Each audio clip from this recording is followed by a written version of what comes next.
On this episode of That Kingsville Podcast, Claire Sanders from the Climate Risk Institute joins us and talks climate issues in the area, with permanent flooding.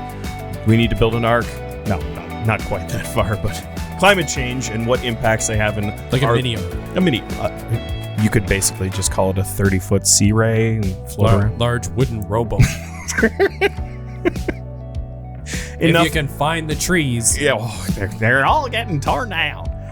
We talk Kingsville Recreation Complex. Cut that grass. Upkeep. And I give an update about Town Council and Hogs for Hospice in the 2000 bike ride here. Vroom. Stay tuned for That Kingsville Podcast.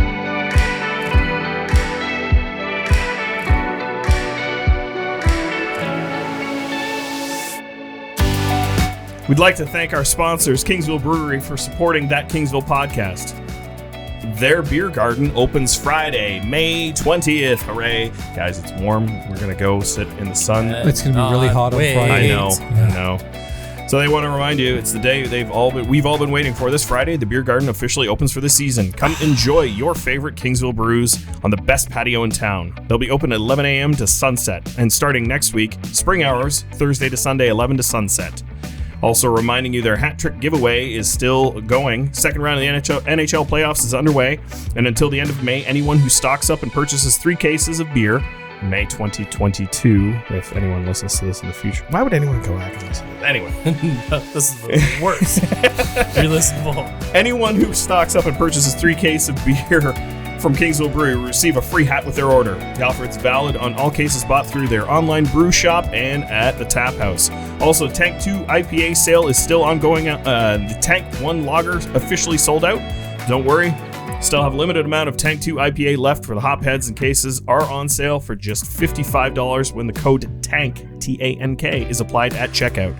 Just like Tank 1, Tank 2 is only available while supplies last, so make sure to grab some before they're gone. I had a college roommate named Tank. You know what? That, of all the Hammer and Tank are like the 2 badass like nicknames of. He was huge. Of course he is, right? Yeah. And Hammer's the guy who's just jacked. He is a bouncer. He used to eat the 9 and 9 for McDonald's. That's what he called it, the 9 and 9. Combo number 9 is a double Big Mac with a side of 9 McNuggets. And you say he's a small man. Is he alive still? I don't know. That's 4 times the caloric intake I a tried human it being once. should. I was sick. Yeah, rightfully so. Might have also been the Tank. Thank you, Kingsville Brewery, for supporting That Kingsville Podcast.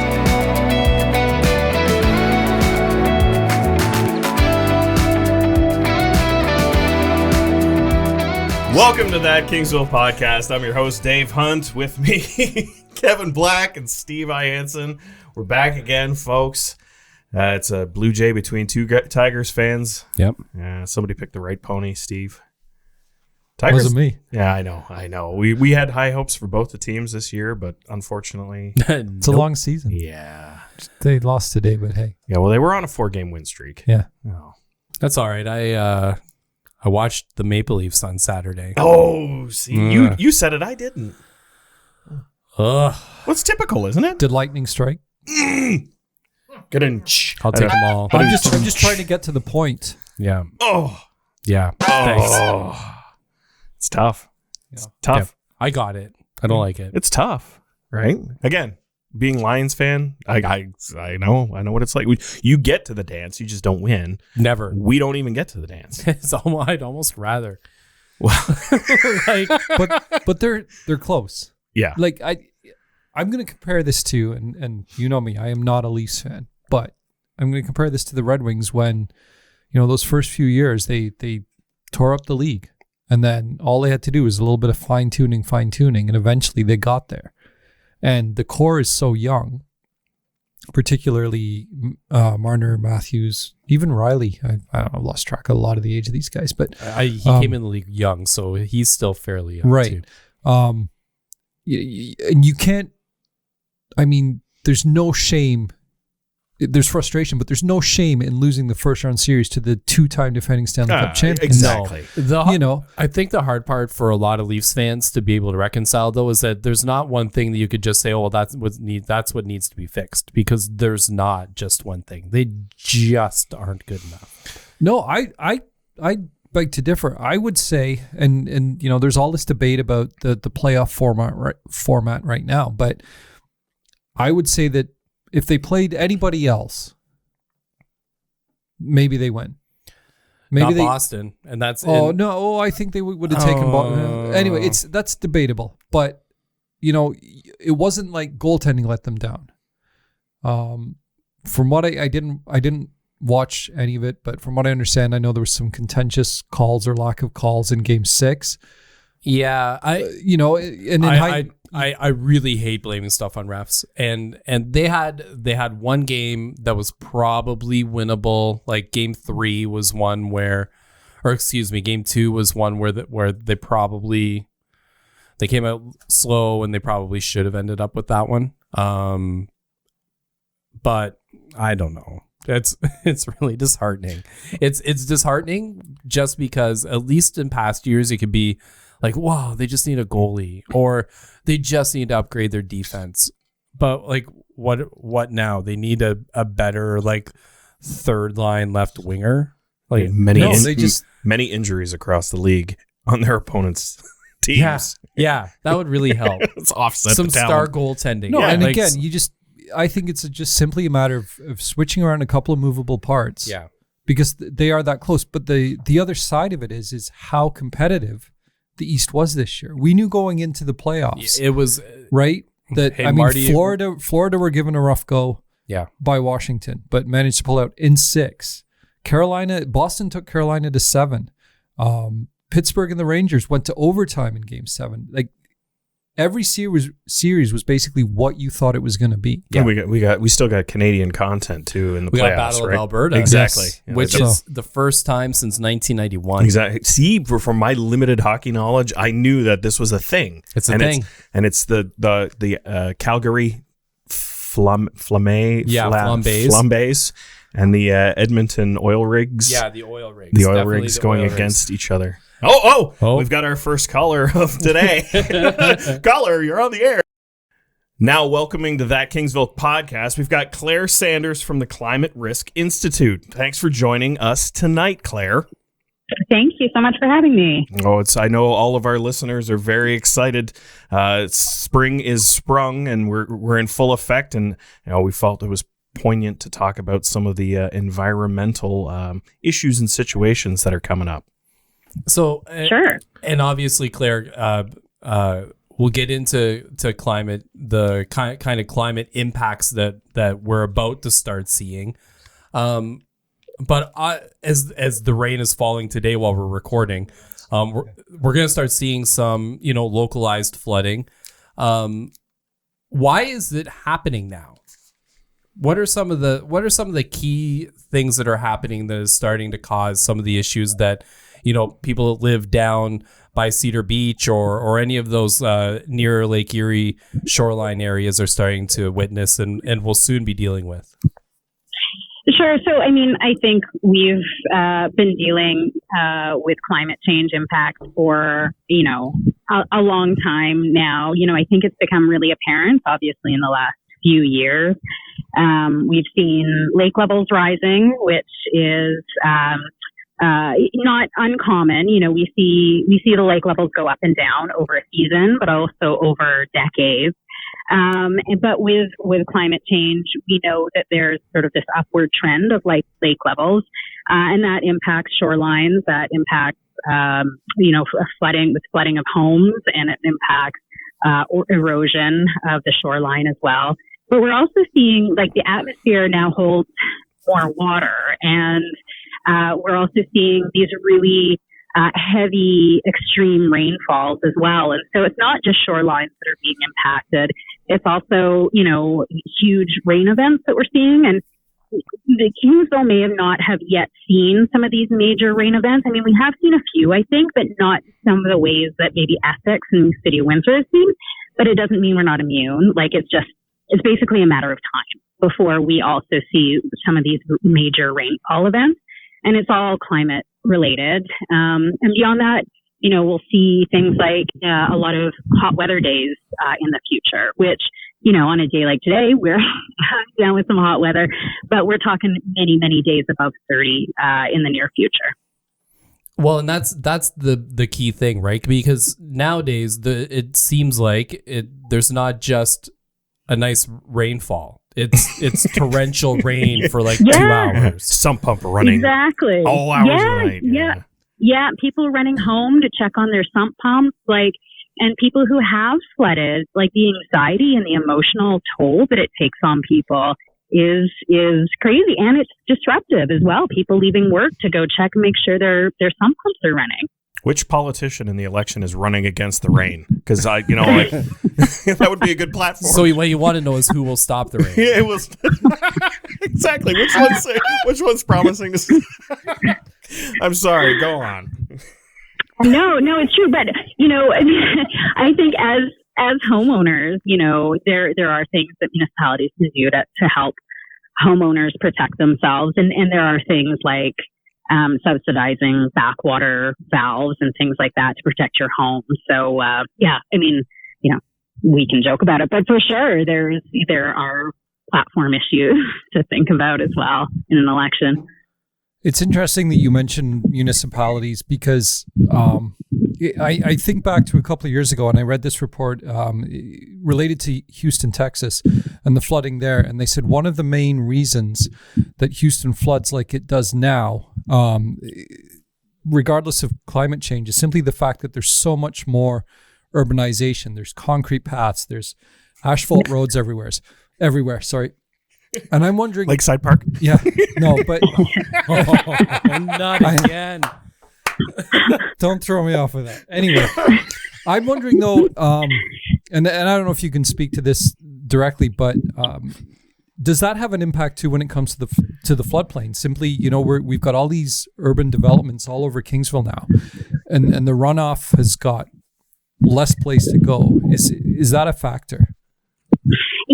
Yeah, definitely. And, we've got some really prime agricultural land, and it also does a really good job of absorbing a lot of that water, right? So as soon as you put a parking lot over it or whatever, the water heads downhill a lot faster and picks up, toxins or whatever on the way down towards the lake. So, yeah, that certainly has an impact. And, we want to make sure our soils remain as absorbent as possible, right, to soak up a lot of that rainfall.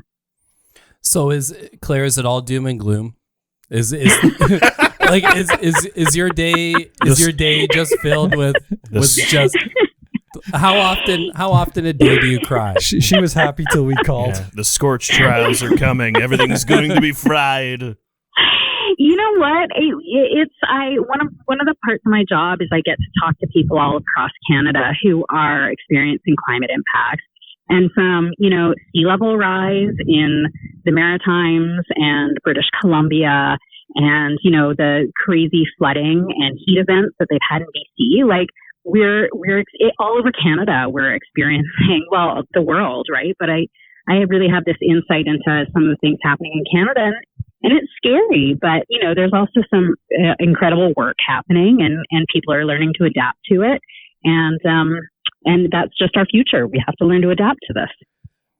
I'm not going to try and this is going to sound like a stupid question, but is there any way of reversing anything? Or are we simply at the point where we have to just try and slow it down to a point, or can we stop it? Yeah, I think there's some differing opinion on that. Obviously we still have to continue to try to reduce our emissions, our greenhouse gases. And that's everything from personally in the way we move around and cycling instead of driving our car, things like that, but also, on a much bigger scale than that as well. And so, yeah, we still have a lot of work to do to reach, these targets to make sure things don't get worse than they already are. And in some ways, yeah, we're locked into this new weather future, but it could get worse. Now, I know as a through your work, you look at it as a nation and a nationwide problem, but you're a Kingsville resident. So what are some of the things that you think could happen locally in our town that might be some of the low-hanging fruit that would make a difference? Yeah, I think there's things that, individuals can do, obviously personal choices that we make every day that are so hard.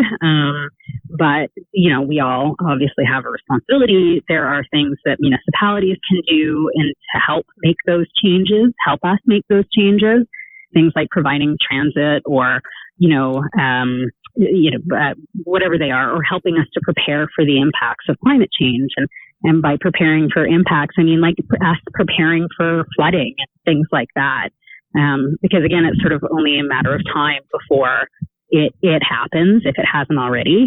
And then preparing sort of our public spaces, things like ensuring there's enough shade and like putting in the splash pad. Like that was a climate action, right? Like, because there are people who don't have air conditioning. And so those parks and that shade and those splash pads become important places to cool down, and so maintaining shade and things like that become really important.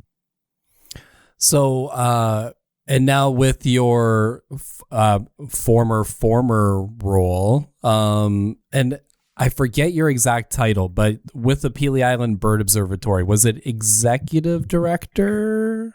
Yeah. Right. So were you big stuff in there? What? Executive? Well, I could remember. Well, there's so many different things it could be, right? It could be general manager. It could be, top bird. It's head honcho. Head honcho. I would go with head honcho. Yeah. So wouldn't it be Big Bird? Oh. So as the former Big Bird at the Pelee Island Bird Observatory, I know your love for birds and birding. Are you studying the impacts through climate change on migratory patterns? Is that something that you're looking at, whether you're doing it, for fun or as part of your role? Yeah, well, yeah, I haven't studied it too closely, but we know there are going to be changes to the way birds migrate, and also to sort of where they will be breeding as well. And yeah, there's going to be, we're kind of on the front line of it in the county or in this region, because there's also things like invasive species that we know are going to move north from the United States and come into Canada, like Phragmites and like all of these other things that could be moving north. And so, preparing to help them adapt as well by, the birds or the trees or whatever it is, by making, corridors for them to be able to move north, as well, because the temperatures and the extreme weather and all of those kinds of pieces. So we know there's going to be impacts, as well to the environments around here for sure. Well, and if the number of birds that are migrating to this region starts to decline, that will also impact the tourism industry as well, right?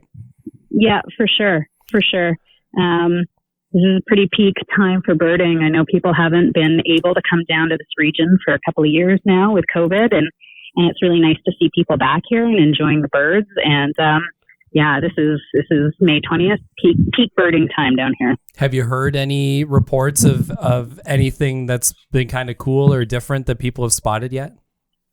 You know what? I haven't Robins. been keeping up on it. Oh, are there robins? Robins. Saw lots of robins. Ooh. And I think I hear one name. Yeah, A-hole red-winged blackbirds. A-hole red-winged blackbirds. Claire, can we just get rid of them, please? Can we agree, like all of us today, that red-winged blackbirds serve no purpose other than just to be the a-holes of the bird world? No, but like starlings, will you take starlings instead? You can take those out. Barn swallows and starlings. Okay, fine. No. We'll just put them all in a grouping and rid them of our world. My husband calls Canada geese cobra chickens, so we can maybe take those too. I don't know. Honkers, the giant cobra chicken. Coming soon to Jack Miner near you. Don't go there. That's the cobra chicken lair. That's great. I'm using that one. Our mayor's the director of the Cobra Chickens. He's head cobra. Head Oh, cobra. that's awesome. Thank you for King providing Cobra, us King with that. Cobra. King Cobra. So tonight you're speaking us from the illustrious patio of Banded Goose, and what's going on there tonight? Yeah, so I just, over the last year, I've been getting together with a friend, and we've been talking about sort of on and off about sort of sustainability issues, and whether that's, bike paths or whether that's, composting and organics and whatever. And we just got to this point where we need more people to talk about this with. So we started something called Green Drinks. And then we had some friends from Leamington who wanted to join us. So now it's Green Drinks KL. And we're just getting together once a month at a brewery or somewhere to have a beer and talk about green things. Like, there's no agenda. There's no anything. Forced conversation. We just want to get together with sort of some like-minded people and talk about how we can bring sort of environment to the forefront in Kingsville. And if people want to take part, and it sounds like something that they would be into, what would be a good way to be able to do that? You could find me on Twitter or LinkedIn and send me a message, and then I can get you on maybe an email list. Tonight's our inaugural meeting. There's 8 of us. Hey, That's a good good start. turnout. Yeah, no kidding. I Jeez. thought so. We could only get 3 on this podcast. Jeez. Well, 4 right now. Yeah. But it's something we'd like to continue. And, I don't know, tonight we've talked about, like I said, we've talked about composting. We talked about the bus that goes from Kingsville to Windsor and just like what it's like riding it. I don't know. Like, I've never paid to ride the bus, but pretty soon we all will. With the way gas prices are, Right? that sucker's going to be full to the brim. Yeah. It's like, can you stop at Costco, Exactly. please? I need toilet paper. Exactly. Can you imagine? It's like the bus is just full of Costco. Sorry, Claire. Hey, you think we've been drinking too tonight? Oh. So yes, after your inaugural meeting, then you'll be able to formulate a little bit more of what the organization, the group wants to execute and do, and create some initiatives. I think so. I mean, I don't even know if we'll do anything, but it's just an opportunity to get together with some like-minded people and just talk about some things and learn a little bit more, and learn a little bit more about our town and some things that we might want to pursue in the future, or with the election coming up, some things we might want to ask candidates, those kinds of things. Interesting. Well, Claire, we want to thank you for taking your wonderful time out of that delicious brewery that you're at, and you're probably smelling everything going, well, these guys hurried up because I got half a pint left inside. But no, your efforts and what the insight that Green Drinks is discussing are absolutely important for our society and our local community now. And we want to thank you for taking the time out tonight to discuss it with us. And good luck with the group and your future endeavors. And hopefully through the next coming months that some of your initiatives catch some traction and you get to see some fruits of your labor. Awesome. Well, thank you. I hope so too. And it's really, I think, about just gathering some like-minded people, and we're all interested in it. And I think just want to have a conversation. So that's what we aim to do. And we hope to sort of redo this or do this Green Drink Kale every month. And so hopefully we can get a few more people out next time. Great. Well, again, thank you very much for joining us on That Kingsville Podcast, Claire. Awesome. Thanks so much for having me. Thanks, Claire. Bye. Bye. If you want to find Claire Sanders, Steve? At CLRSNDRS, and the bio reads Climate Claire, Barrower Claire, Lake Erie lover extraordinaire. And poet, and she probably knew it. She probably did. It's probably on purpose. I was going to say that's pretty. It's well done. Poignant. Yeah, that's very good bio. All right, gentlemen, Kingsville news. Kingsville. So, quickly, TripAdvisor Traveler's Choice Best of the Small Hotels in Canada. The Grove Hotel was awarded 3rd in the top 10 for the country. Wow. Good Applause. for them. No. Okay. Gary's asleep at the wheel. He's surfing the web. Yeah, that's good for them. That's incredible. Yeah, and with all their announcement of their expansion with Grove Motel in Colchester, with their groundbreaking about a week and a half ago, a lot of great things. Hopefully, Joe, yeah, exactly. Joe's coming. You don't know how many people I've spoke to. It's like, what is Joe? You're from Kingsville. You should tell me what's Joe. And it's like, I understand it's a breakfast restaurant. It's breakfast lunch. I don't know yet. Would you call it brunch? We could. It encompasses brunch. It's not solely. I don't know. We'll have to see what happens when they. I don't know, Joe. I don't know either. But anyway, and then now Friday the 20th, the Grove Brewery is open at their new location at 86 Weigel. Yeah. Moving on. Good. It's exciting. I'm excited to walk down the road and go have a pint. Yeah, no. Well, there's many places. Also on Friday, the Kingsville Brewery Beer Garden opens for service, which in the plug I have discussed earlier, because if you're at this point in the podcast, you've already heard the plug. Anyway, so spring, summer, good weather's coming. Lots of places to go. Lots of places to sit outdoors and consume. So you're saying libations. that I could walk down Weigel and then get a beer, and then walk down the Greenway, and then get a beer at Meadowas, and then hang a Louis, and go all the way down, and then grab a beer at the brewery, and then turn around and come back and stop again at Meadowas, another beer, and then go by the Grove, and then call my wife to come pick me up. It's my friend Todd's birthday on Friday. This is one heck of a birthday. Oh, geez. Happy birthday. Wow. I'm going to reach out to that guy. Friday, May 27, 2022, there is dancing at the Grovedale. Communities in Bloom is holding a fundraiser dance. Can you start that again? But can you say it started with put on your dancing shoes? Put on your dancing shoes. Communities in Bloom is hosting a dance at the Grovedale Friday, May 27th, 2022. Tickets are $15 each, and proceeds support the work of the CIB committee to create community murals. A fun night of dancing featuring Richard Janik and his decades of great songs. So as I understand, it's 50s and 60s themed music. Grovedale Center, 103 Park Street, Kingsville. $15 per person. Tickets at the door, the Kingsville Arena, or online at kingsville.ca/CIB. So did we know about community murals? I did not know about community murals.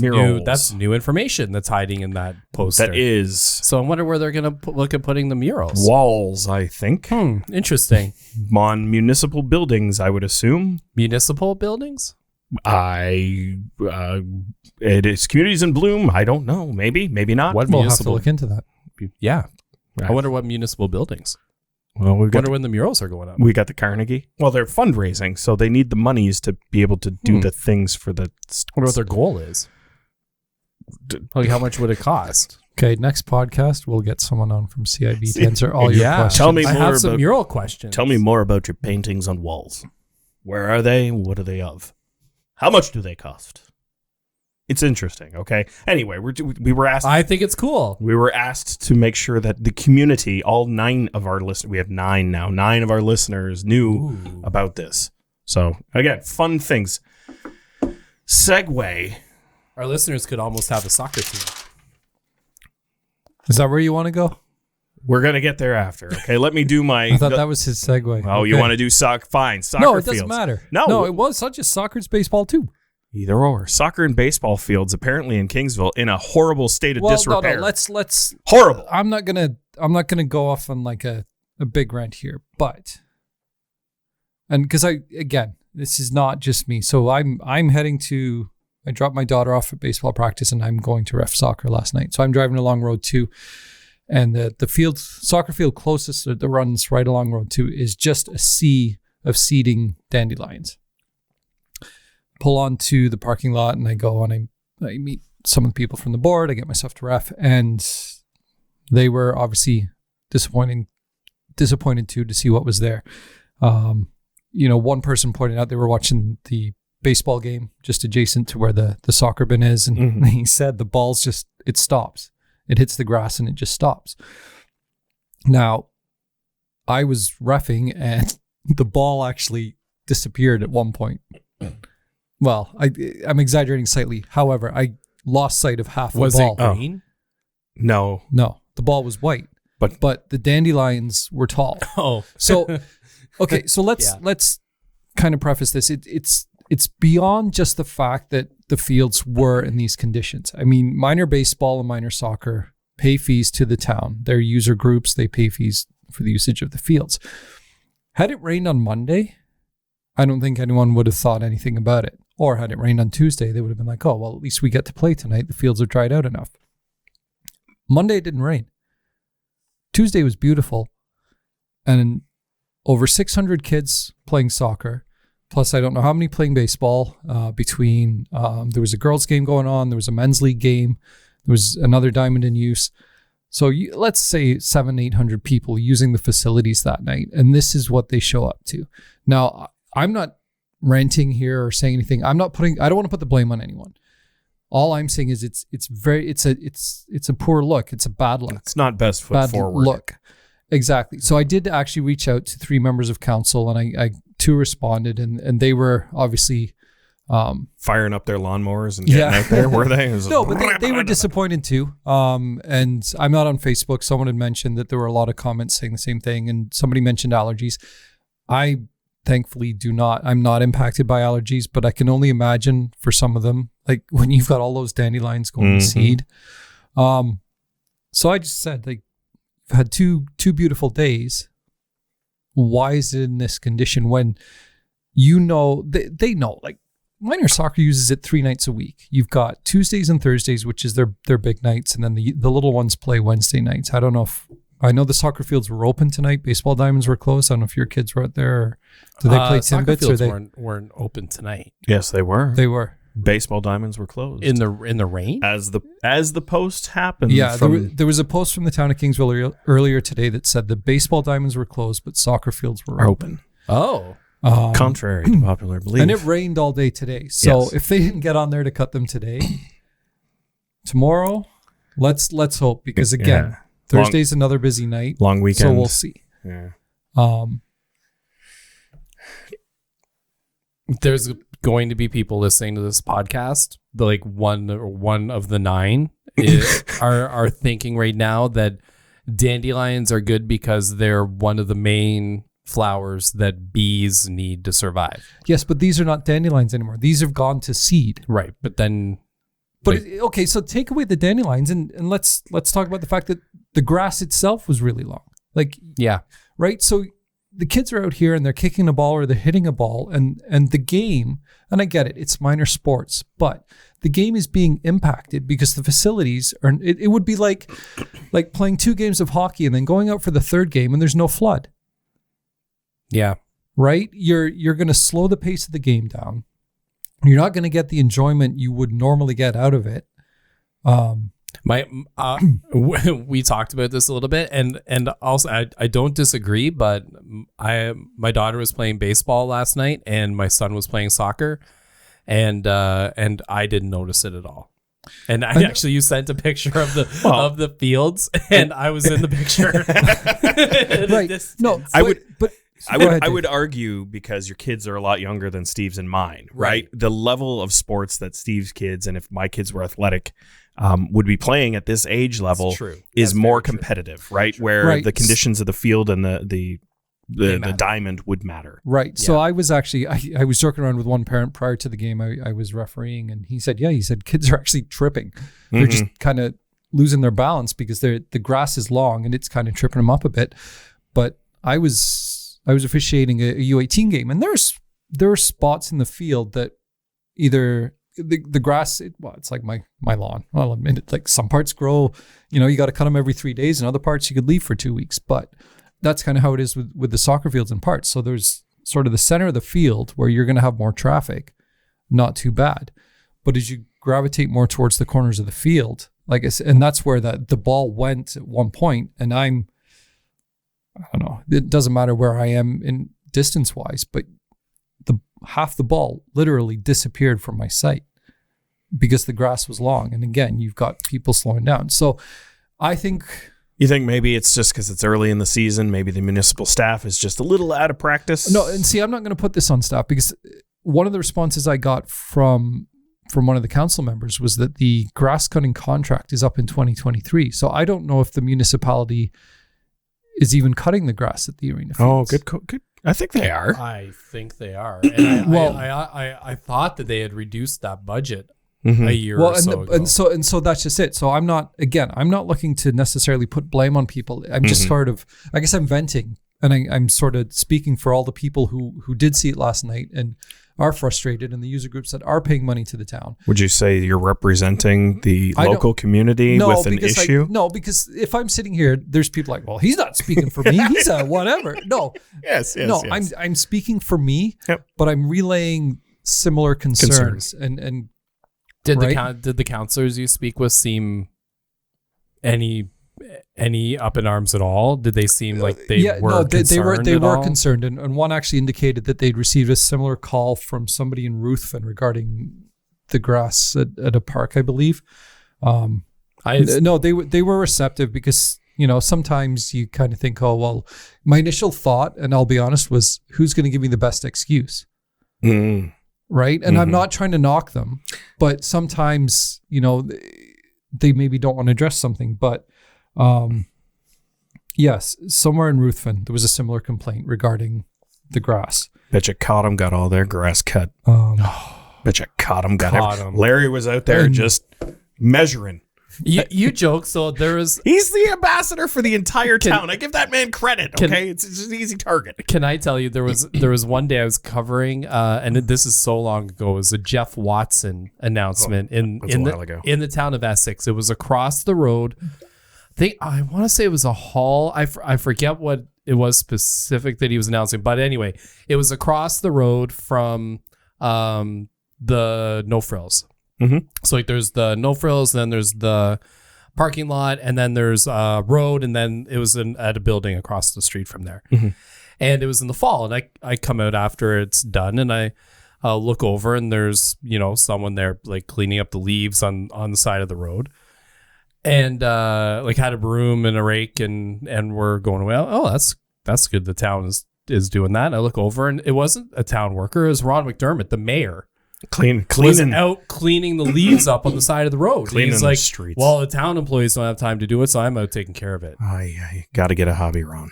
No, it was crazy. That is crazy. I took a picture and went back and did a story on it. I couldn't believe that I walked out of there and saw the mayor of the town. But that's pride. That's pride in your community, and he's a character, as we know. But you can never say that he did not have the best interest of the community at heart. Absolutely. And that proves it. So you know what? I bet you, when Larry hears this story, he'll fire up his lawnmower because it's an election year. Stop. Kidding, Larry. Kidding. I was going to say, I joke.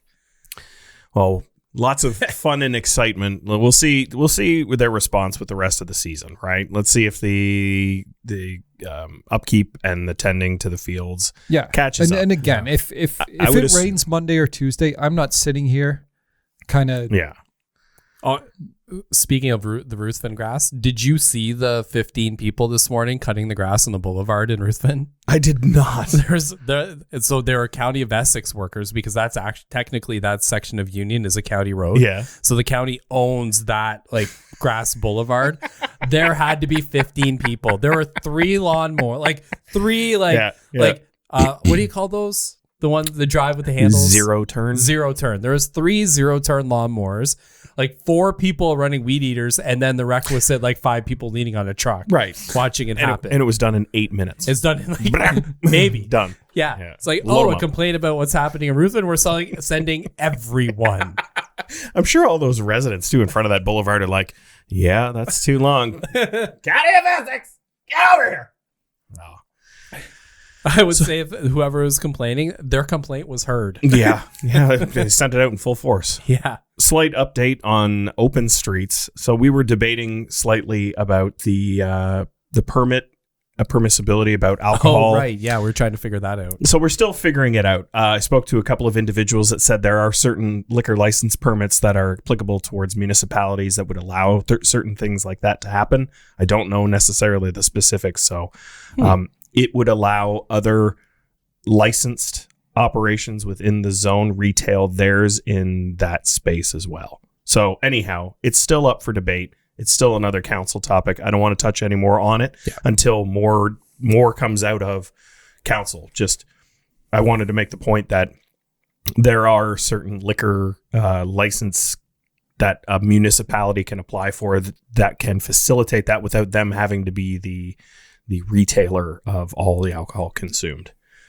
Interesting. Then I wonder why other corporations or non-for-profits wouldn't be able to have applied for those similar ones. Don't profess to know the exact. I was just told, and I'm That's waiting to hear more. I'm just not throwing it out as it's not a complete possibility, because obviously there's got to be an avenue. What does that mean? And I'm sure we'll get it with future council meetings. But in the most recent council meeting on May 9th, the issue about Hogs for Hospice came back to council, as we discussed in the last episode. Discussed?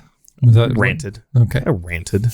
Again, very passionate about the community. And when we have several different opportunities to take advantage of very large tourism initiatives at no cost to the town, or very little cost to the town, and it's up for debate, I get quite concerned. Anyhow, the May 9th meeting, there was a delegation headed up by Dennis Rogers, who was representing about 10 different sectors in the local business community. And he got up and read a report or the concern about what this means. And he did some research, and he contacted the Wheatley BIA representative. I believe her name's Kim Grant, because Wheatley had the ride in that town before it exploded in years past. And sorry, they can't do it now. It's all closed up. It's so weird when you say it that way, but that's exactly accurate. Exactly what happened. Yeah. Exactly what. Have you been to Wheatley? No, I've not in a while. Oh my gosh. Like I feel horrible for that community. Yeah. It is devastating. And I'm saying this in all sincerity. Right. That entire community will forever be fractured because of what that did. And it is devastating to a community when the downtown core now can't be a downtown core. They have to figure out municipally how to reconfigure the town for everyone's safety and benefit, and then rebuild. Anyway, segue. She gave a personal reference about the times that they had it and said it was a fantastic event, and that the administration for Hogs for Hospice were very professional, and the way that they had organized the event, all of the attendees, incredibly professional. It was a great benefit to their town, and she wishes that they could continue on hosting it themselves. Dennis also noted that, hey, there are some people that are against this event, some business owners and some of the citizens of the town. So he wanted to bring a possible solution to this council meeting in order to say, listen, if we do this, we can do this in order to appease your needs during that. So he spoke with SECC to see if there could be an extension of the shuttling arranged, if there were people that needed to come uptown for stores, shopping, appointments, etc., that there would be a remote location where parking could be available for those individuals, and they could still make their appointments if not being able to get to the facility where their needs were. So that was in reserves. He'd done some legwork with regards to that. And then he decided he was going to contact a few different other local communities of similar distinction around and see what their opinion would be if this was offered to them. So he contacted Niagara and Prince Edward County and Gananoque, and resoundingly, all of them said, when can we have it? We'll send the buses. We'll do whatever it takes. We'll roll out the red carpet. So he capped it off with basically, if town does not approve this event, it sends a signal that Kingsville's not open for business. It's not willing to do things in order to allow tourism to thrive and whatnot, because Hogs for Hospice organization and charity it's a very well-known thing, wanting to create a partnership with our community in order to feature this type of an event. And Joe Oswald and Donnie Pachenko from Hogs for Hospice, they spoke at length about how they wanted to extend this gift of a partnership with our community in order to facilitate their needs and our needs. They kept stressing about how it was a win-win, how we get to feature our town to 3,000-4,000 individuals with a couple thousand bikes in a special event that only happens once a year, and it's here. That the fact that the opportunity exists, and if we refused, they would find other opportunities elsewhere, and Essex was one of the places. So Larry spoke up, and he was full on, and I give Larry credit. He was going to see if he could sway it to downtown Cottam, because if we were able to facilitate that, there's big open spaces. It's less of an impact to a downtown core, but hey, they got the bakeries. There's all the other new developments, gas station, whatnot in downtown Cottam. Something like this can help a community like that insanely. Yeah, absolutely. So, Kim DeYoung, Councillor DeYoung, asked about what other benefits to the community, like community groups, and Joe explained that partnering with local community groups in Leamington with how they handle their events. So the breakfast is put on by the Lions Club, and the bars by the Kinsmen. So local community groups are engaged with the event, and it feeds back into the community, which then return the funds back to the community in ways of fundraising, et cetera, et cetera. So by starting this, we can help bolster not only just our economic downtown core, but also our community service groups by involvement with facilitating events like this. So CAO John Norton got up, continued to say that the municipality administration approves or suggests that council approve this. It was strong that, yes, this is something that we feel that the town needs. All the councillors and Deputy Queen all spoke up and said that it wasn't a matter of us saying no. It was they deferred it for further information. And then after all was said and done, everyone made their comments. It passed. So the road closures are what the motion was for in order to facilitate the event. So that Saturday before open streets at 11 or 11:30, downtown Kingsville will be closed. Hogs for Hospice will be rolling their couple thousand bikes into town, and we'll get to take advantage of this fantastic event that wasn't available to us in years past. So what you watched both meetings, right? Because I didn't. So just wondering, what seemed like that key piece of information that they received at the second meeting that they didn't have at the first meeting? The councillors did make the point. They said that because the Hogs for Hospice organization went through the CERT process in order to gain approval and then approached council, that they said it was a little bit cart before the horse-ish, which is why they felt that there wasn't all the information that was communicated at the right time. I personally disagree with that because I'm not naive, and I understand what the event is for Hogs for Hospice, having lived in this community for 30 years and knowing what our neighboring municipality has had for that event. However, I'll give them the benefit of the doubt that when the CERT application and the process was approved and whatnot, and then just basically stating, hey, Hogs for Hospice wants to have a couple thousand bikes downtown, they may have had some questions. So can we assume that the town of Kingsville administration probably worked with them to be able to fill out that CERT application? I would assume so, yes. So then is there any talk by councillors or by administration to change the process so that things are happening, so that the horse is before the cart instead of the cart before the horse? It was only exclaimed that, and I believe it was Deputy Mayor Gord Queen that had said that going forward, that is what administration needs to reiterate, is that it is reversed and that the approval's done prior to CERT approval process again. So they want people to come to them, then they approve it, and then they make an application. I guess. I listen, again, this is me personally speaking. in this situation, because of the significance of who was asking for it, it wasn't Dave Hunt wants 2,000 bikes uptown in Kingsville, right?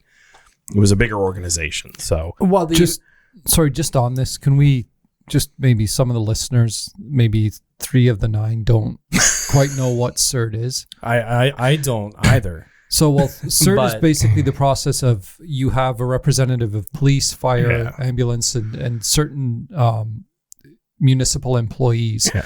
And they have to approve it. It's got to pass. Like, okay, well, what do you need as far as road closures? What do you need for barricades? What do you need for emergency personnel? services. Okay. Yes, we need to know if you're going to Detour close the road. routes. Exactly. So there's this committee, and they meet however many times. Yeah. So they meet regarding Migration Festival, Highland, like any event like that. They meet and they determine, what can pass. So even something small like a torch relay may have to go to CERT, just to simply say, okay, on this date, the torch relay is coming through. We need to be aware of it. So it went, and refresh my memory, please. So it went to CERT. CERT approved it. Yep.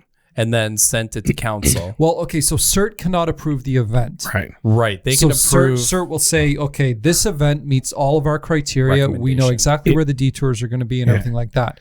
And then it went to council For approval for having the event. Right. And in a way, yeah, I can see why council might be a little bit upset by this, or might be upset by this. Like, really, they are the governing body. Any event that's going to happen in the town of Kingsville should go to council first.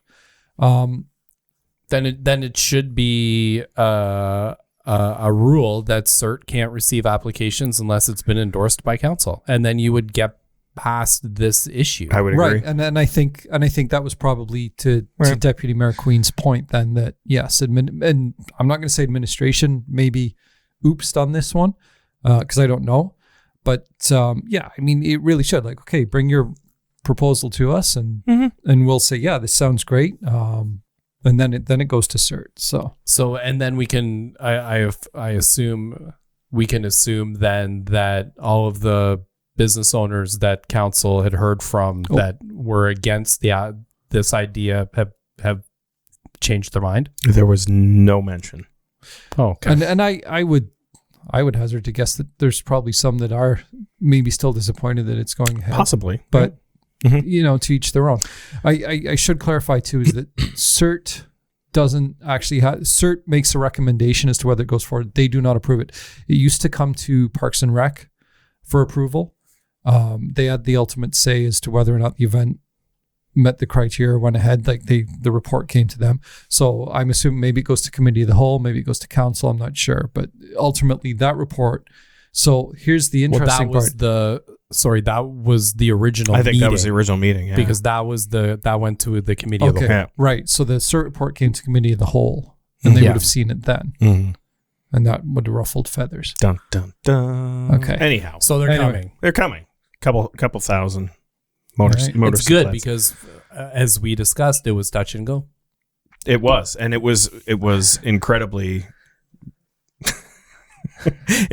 We could have lost it. We could have very much lost it. It could have been a matter of they needed to solidify their plans and their organization because they've got a much bigger event to plan with everything happening at Seacliff Park and the surrounding tour the tip or the ride to the tip that they do, the breakfast, all the other events in that. It's a 3-day concert / festival, let's call it, for sake of better words. So the little ride to Kingsville, they would need to, or the ride to another joining community, they would need to solidify that early enough on and lock it down. So, well, it's exciting. It is a very, the administration and politics aside, it's a very exciting event to have coming to our area. Yeah, no. And as again, Wheatley, understanding what the impact was when it was held in their community, they could vouch for exactly what benefit it had. And I'm excited to hear if this continues into perpetuity, just how our community groups can get involved with it and have yet another method for fundraising that generates good things back in our community, right? The Lions, we don't have Kinsmen anymore in Kingsville, but The Knights of Columbus have been involved in a lot of KFC. things. So. Yeah. So yeah, there's that. So interesting. Happening. It's great. It is. It's great. It's good So, for the town. I'd be remiss if I didn't note that the town of Kingsville did fill the economic development and tourism officer position this past week or week and a half. Yeah. Sue Rice was now appointed that role, and hopefully we'll get to speak with her on the podcast soon because, I don't know. Did you guys know I was on a committee? You're on a committee. I was on a committee. Did you know that? I'd heard. Yeah, just a few of them. But anyhow, I'm excited to hear what things. A few? How many? All at once, or through my whole voluntary career. But yeah, it'd be. You should run for council. Have you thought about running for council? There's an election coming. Apparently, you guys who are the listeners this deep into the podcast have to help because I still have been approached about. Are you sure you want to run for council? And you mean you sure you don't want to run? Well, that was a Freudian slip. You heard it. You heard it here first. Are you running for council? No, Are you running for council? I'm not. Do you have signs? You can't put them up yet. Can't put them up till September. Can I get your daughter to draw my face? Yeah, but you won't get a body. August. No, I thought it was August. September. 1st of September. Yeah, that's the because it's. That's Oh sign yes, day. yes. The deadline's in August. Okay. Right. Yeah. October 22nd, I believe, is election. So Yeah. Cool. No new candidates have registered either since our last podcast. So we still have Deputy Mayor Gord Queen, Councillor Kim DeYoung running for Deputy Mayor, mayoral candidates Tamara Stomp, and then for Councillor we have Thomas Neufeld and Larry Patterson. I'll throw this out there then, and I hope we haven't. Are you gonna run for council? No, I hope we haven't scared people away because yeah. So let's say deadline day rolls around and we still have 4 candidates for council.